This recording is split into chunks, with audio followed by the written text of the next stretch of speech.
Break ಆದ್ಮೇಲೆ ಮತ್ತೆ ಸ್ವಾಗತ. ಸಾಲು ಸಾಲು ಹೋರಾಟಕ್ಕೆ ಸಾಕ್ಷಿಯಾಗಲಿದೆ ಕುಂದಾನಗರಿ ಬೆಳಗಾವಿ. ಸುವರ್ಣ ಸೌಧದಲ್ಲಿ ಈಗಾಗಲೇ ಪಂಚಮಸಾಲಿಗಳು ಅಂದುಕೊಂಡಂತೆ 2 ದಿನಗಳ ಕಾಲ ನಾವು ಟ್ರ್ಯಾಕ್ಟರ್ ಮುಖಾಂತರ ಮುತ್ತಿಗೆ ಹಾಕ್ತೀವಿ ಅಂತ ಹೇಳಿದ್ರು. ಅವ್ರನ್ನ ಖಾಕಿ ವಶಪಡಿಸುವಲ್ಲಿ ಅಥವಾ ಲಾಠಿ ಚಾರ್ಜ್ ಮಾಡುವಲ್ಲಿ ಯಶಸ್ವಿ ಆಯ್ತು. ಈಗ ಸಾಲು ಸಾಲು ಹೋರಾಟಕ್ಕೆ ಕುಂದಾನಗರಿ ಮತ್ತೆ ಸಾಕ್ಷಿಯಾಗ್ತಾ ಇದೆ. ಸುವರ್ಣ ಸೌಧದಲ್ಲಿ ಮಾರ್ಧನಿಸಲಿದೆ ಲಾಠಿ ಏಟಿನ ಕಿಚ್ಚು. 10ಕ್ಕೂ ವಿವಿಧ ಸಂಘಟನೆಗಳು ಸಿದ್ದು ಸರ್ಕಾರಕ್ಕೆ ಬಿಸಿ ಮುಟ್ಟಿಸೋದಿಕ್ಕೆ ಮುಂದಾಗ್ತಾ ಇದೆ.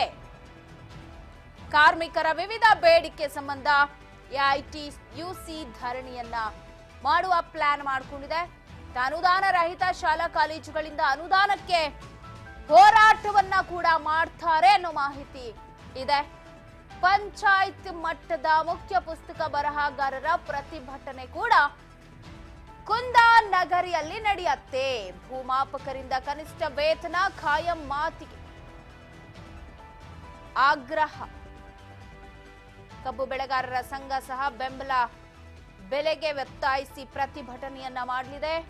ಸಾಲು ಸಾಲು ಹೋರಾಟಕ್ಕೆ ಸಂಘಟನೆಗಳು ಸಜ್ಜಾಗಿದೆ. ಒಟ್ಟು 10 ಸಂಘಟನೆಗಳ ಪ್ರತಿಭಟನೆಗೆ ಜಿಲ್ಲಾಡಳಿತ ಅವಕಾಶ ಕೊಟ್ಟಂತದೆ. ಸಾಲು ಸಾಲು ಹೋರಾಟಕ್ಕೆ ಸಾಕ್ಷಿಯಾಗತ್ತೆ ಈಗ ಕುಂದಾನಗರಿ. ಇಡೀ ಸರ್ಕಾರನೇ ಕುಂದಾನಗರಿಯಲ್ಲಿದೆ. ಸೊ ಇದು ಬಿಟ್ರೆ ನಮಗೆ ಚಾನ್ಸ್ ಸಿಗಲ್ಲ. ಎಲ್ಲರೂ ಒಟ್ಟಾಗೆ ಸಿಗ್ತಾರೆ ಅಂದ್ರೆ ಅದು ಅಧಿವೇಶನದ ಸಂದರ್ಭದಲ್ಲಿ. ಪರಿಷತ್ ಆಗಿರಬಹುದು, ಸಭೆ ಆಗಿರಬಹುದು, ಎರಡರಲ್ಲೂ. ಒಟ್ಟಾರೆ ಈಗ ಒಂದು 10 ಸಂಘಟನೆಗಳು ಪ್ರತಿಭಟನೆ ಮಾಡೋದಕ್ಕೆ ಮುಂದಾಗ್ತಾ ಇದೆ. ಒಂದು ಕಡೆ ಲಾಠಿ ಏಟಿನ ಕಿಚ್ಚು, ಇನ್ನೊಂದು ಕಡೆ ವಿವಿಧ ಸಂಘಟನೆಗಳು ಸಿದ್ದರಾಮಯ್ಯ ಸರ್ಕಾರಕ್ಕೆ ಬಿಸಿ ಮುಟ್ಟಿಸೋದು, ಕಾರ್ಮಿಕರ ವಿವಿಧ ಬೇಡಿಕೆ ಸಂಬಂಧ ಎಐಟಿಯುಸಿ ಧರಣಿಯನ್ನ ನಡೆಸುತ್ತೆ. ಅನುದಾನ ರಹಿತ ಶಾಲಾ ಕಾಲೇಜುಗಳು ಅನುದಾನಕ್ಕಾಗಿ ಹೋರಾಟವನ್ನ ಮಾಡಿದ್ರೆ ಕಬ್ಬು ಬೆಳೆಗಾರರು ಬೆಂಬಲ ಬೆಲೆಗೆ ಹೋರಾಟವನ್ನ ಮಾಡ್ತಾರೆ. ಪಂಚಾಯತ್ ಮಟ್ಟದ ಮುಖ್ಯ ಪುಸ್ತಕ ಬರಹಗಾರರು ಕೂಡ ಪ್ರತಿಭಟನೆಯನ್ನ ಮಾಡಲಿದ್ದಾರೆ. ಸೊ ಒಟ್ಟಾರೆ 10ಕ್ಕೂ ಹೆಚ್ಚು ಸಂಘಟನೆಗಳು ಪ್ರತಿಭಟನೆಯ ಬಿಸಿಯನ್ನ ಮುಟ್ಟಿಸೋದಿಕ್ಕೆ ಮುಂದಾಗ್ತಾ ಇದೆ. ಬೆಳಗಾವಿಯ ಸುವರ್ಣ ಸೌಧಕ್ಕೆ ಮುತ್ತಿಗೆಯನ್ನ ಹಾಕಬೇಕು ಅಂತ ಏನ್ ಪಂಚಮಸಾಲಿ ಒಂದೇ ಅಲ್ಲ ಹೋರಾಟ, ಅಲ್ಲಿ ವಿವಿಧ ಸಂಘಟನೆಗಳು ಕೂಡ ಕೈ ಜೋಡಿಸ್ತಾ ಇದೆ. ಸುವರ್ಣ ಸೌಧದಲ್ಲಿ ಲಾಠಿ ಏಟಿನ ಕಿಚ್ಚಿನ ಜೊತೆಗೆ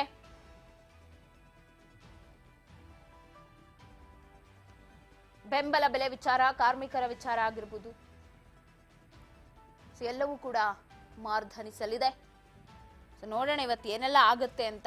ಸದ್ಯ ಕುಂದಾನಗರಿ ಎಲ್ಲೋ ಕೊತ ಅನ್ನೋದು ಫಿಕ್ಸ್ ಅಂತ ಹೇಳಬಹುದು. ಕಡೆ ವಿಪಕ್ಷ ಕೂಡ ಇದನ್ನೇ ಬ್ರಹ್ಮಾಸ್ತ್ರ ಮಾಡ್ಕೊಂಡಿದ್ರೆ, ಇತ್ತ ವಿವಿಧ ಸಂಘಟನೆಗಳು ಸಾಥ್ ಕೊಡ್ತಾ ಇರೋದು ಎಲ್ಲ ಪುಷ್ಟಿ ಸಿಕ್ಕಂಗಾಗತ್ತೆ ಅಂತ. ಒಟ್ಟಾರೆ ಇವತ್ತು ಸಾಲು ಸಾಲು ಹೋರಾಟ ನಡೆಯುತ್ತೆ ಕುಂದಾನಗರಿಯಲ್ಲಿ.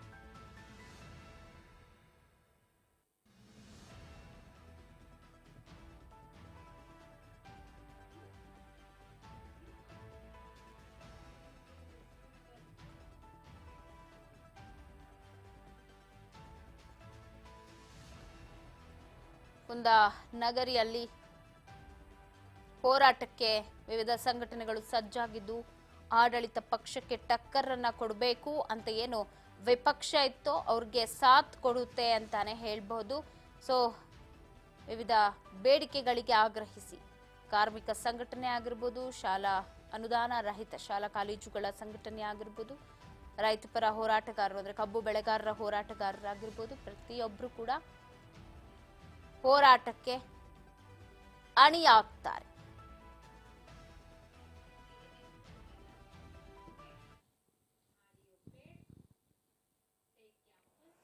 ಇನ್ನು ಪಂಚಮಸಾಲಿಯ ಈ ಒಂದು ಹೋರಾಟಗಾರರ ಮೇಲೆ ಆದಂತಹ ಲಾಠಿ ಚಾರ್ಜ್ ಅನ್ನ ಖಂಡಿಸಿ ಉಭಯ ಕಲಾಪದಲ್ಲಿ ಪ್ರತಿಭಟನೆ ನಡೆಸೋದಿಕ್ಕೆ ಕೇಸರಿ ಮುಂದಾಗ್ತಾ ಇದೆ.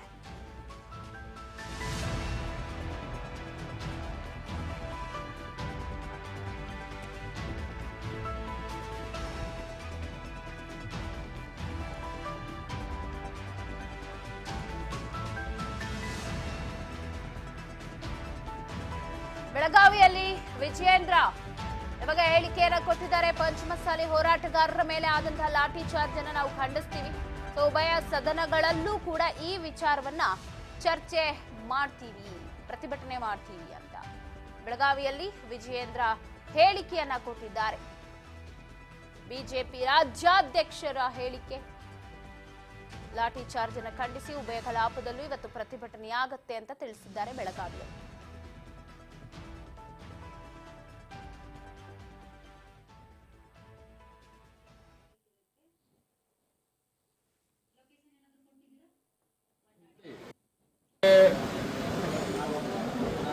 ಏನವರ ಡಿಮಾಂಡ್ ಇದೆ ಸಮಾಜದ ಅಥವಾ ಜಯಮೃತ್ಯುಂಜಯ ಸ್ವಾಮೀಜಿ ಬಗ್ಗೆ, ಇದ್ರ ಬಗ್ಗೆ ಚರ್ಚೆ ಮಾಡೋಣ ಸಮಗ್ರವಾಗಿ ಅಂತೇಳಿ ಮುಖ್ಯಮಂತ್ರಿಗಳು ಕೂಡ ಸದನದಲ್ಲಿ ಹೇಳಿದ್ದಾರೆ. ಅದು ಒಂದು ಭಾಗ. ಆದರೆ ಮತ್ತೊಂದು ಕಡೆ ರಾಜ್ಯದ ಮೂಲೆ ಮೂಲೆಗಳಿಂದ ಸಾವಿರಾರು ಸಂಖ್ಯೆಯಲ್ಲಿ ಆ ಸಮಾಜದ ಮುಖಂಡರು ಕಾರ್ಯಕರ್ತರು ಬಂದು ಹೋರಾಟವನ್ನು ಮಾಡಬೇಕಾದ್ರೆ ಒಂದು ಆಡಳಿತ ಪಕ್ಷದ ನಡವಳಿಕೆ ಹೇಗಿರಬೇಕು, ಸರ್ಕಾರದ ಮುಖ್ಯಮಂತ್ರಿಗಳ ನಡವಳಿಕೆ ಹೇಗಿರಬೇಕು, ಹೋರಾಟವನ್ನು ಹತ್ತಿಕ್ಕತಕ್ಕಂಥ ಕೆಲಸ ಇವತ್ತು ಮುಖ್ಯಮಂತ್ರಿಗಳ ಕುಮ್ಮಕ್ಕಿನಿಂದ ಮೊನ್ನೆ ದಿನ ಏನಾಗಿದೆ. ಲಾಠಿ ಪ್ರಹಾರವನ್ನು ಮಾಡಿ ನೂರಾರು ಜನಕ್ಕೆ ಹೊಡೆದು ಬೆದರಿಕೆ ಆಗ್ತಕ್ಕಂಥ ಷಡ್ಯಂತ್ರ ಕುತಂತ್ರ ಮತ್ತು ರಾಜ್ಯ ಸರ್ಕಾರದ ಕುಮ್ಮಕ್ಕಿನಿಂದ ಏನಾಗಿದೆ, ಇದು ಅಕ್ಷಮ್ಯ ಅಪರಾಧ ಇದು. ನಾನು ರಾಜ್ಯದ ಮುಖ್ಯಮಂತ್ರಿಗಳು ಕೇಳೋದಕ್ಕೆ ಇಚ್ಛಪಡ್ತೇನೆ, ಪ್ರಜಾಪ್ರಭುತ್ವದ ವ್ಯವಸ್ಥೆಯಲ್ಲಿ ಸಿದ್ದರಾಮಯ್ಯನವರಿಗೆ ವಿಶ್ವಾಸ ಇದೆಯೋ ಇಲ್ವೋ? ಇದು ಕೇವಲ ಪಂಚಮಸಾಲಿ ಸಮಾಜ ಅಲ್ಲ, ಎಲ್ಲರೂ ಇವತ್ತು ನಾಡಿನ ಜನತೆ ಇವತ್ತು ಪ್ರಶ್ನೆ ಮಾಡ್ತಾ ಇದ್ದಾರೆ. ಈ ರಾಜ್ಯದ ಮುಖ್ಯಮಂತ್ರಿಗಳಿಗೆ ಪ್ರಜಾಪ್ರಭುತ್ವದ ಬಗ್ಗೆ ವಿಶ್ವಾಸ ಇದ್ದಿದ್ದೇ ಆಗಿದ್ದಿದ್ರೆ ಮೊನ್ನೆ ದಿನ ಹೋರಾಟ ನಡೀತಕ್ಕಂಥ ಸ್ಥಳಕ್ಕೆ ಒಂದು 10 ಹೆಜ್ಜೆ ಹೋಗಿ ಅಲ್ಲಿ ಭೇಟಿ ಮಾಡಿ ಅವರ ಅಹವಾಲನ್ನು ಸ್ವೀಕಾರ ಮಾಡ್ಕೊಂಡು ಬರ್ಬೋದಿತ್ತು. ಅದರ ಬದಲಾಗಿ ಮುಖ್ಯಮಂತ್ರಿಗಳು ಅಲ್ಲಿ ಭೇಟಿನ ನೀಡದೇನೆ ಪೊಲೀಸರನ್ನ ದುರುಪಯೋಗ ಪಡಿಸ್ಕೊಂಡು ಲಾಠಿ ಪ್ರಹಾರ ಮಾಡಿರ್ತಕ್ಕಂಥದ್ದು ಅಕ್ಷಮ್ಯ ಅಪರಾಧ. ನಾನು ತಮ್ಮ ಮುಖೇನ ರಾಜ್ಯದ ಮುಖ್ಯಮಂತ್ರಿಗಳಿಗೆ ಆಗ್ರಹವನ್ನು ಮಾಡ್ತೇನೆ, ತತ್ಕ್ಷಣ ಮಾನ್ಯ ಸಿದ್ದರಾಮಯ್ಯನವರು ಕ್ಷಮೆನ ಕೇಳಬೇಕು. ಯಾವ ಅಧಿಕಾರಿಗಳು ಇವತ್ತು ದರ್ಪದಿಂದ ಮೆರೆದಿದ್ದಾರೆ, ಲಾಠಿ ಪ್ರಹಾರವನ್ನು ಮಾಡಿದ್ದಾರೆ, ಅವ್ರನ್ನ ತತ್ಕ್ಷಣ ಸಸ್ಪೆಂಡ್ ಮಾಡಬೇಕು, ಅವ್ರ ಮೇಲೆ ಕ್ರಮ ಜರುಗಿಸಬೇಕು. ಈ ಆಗ್ರಹವನ್ನು ಭಾರತೀಯ ಜನತಾ ಪಾರ್ಟಿ ಮಾಡ್ತಾ ಇದೆ. ಇವತ್ತು ಭಾರತೀಯ ಜನತಾ ಪಾರ್ಟಿ ಎಲ್ಲ ನಮ್ಮ ಶಾಸಕರು, ವಿಧಾನಸಭೆ ಮತ್ತು ವಿಧಾನ ಪರಿಷತ್ ಸದಸ್ಯರುಗಳು ಸುವರ್ಣಸೌಧದ ಮುಂದೆ ಬಾಬಾ ಸಾಹೇಬ್ ಅಂಬೇಡ್ಕರ್ ಅವರ ಪ್ರತಿಮೆ ಮುಂದೆ ನಾವು ಧರಣಿ ಮಾಡಿ ತದನಂತರದ ಸದನದಲ್ಲೂ ಕೂಡ ಈ ವಿಚಾರವನ್ನು ಪ್ರಸ್ತಾಪ ಮಾಡ್ತೇವೆ. ಇದ್ರ ಬಗ್ಗೆ ಮುಖ್ಯಮಂತ್ರಿಗಳ ಉತ್ತರವನ್ನು ಕೂಡ ಪಡಿತಕ್ಕಂಥ ಕೆಲಸ ಮಾಡ್ತೇವೆ.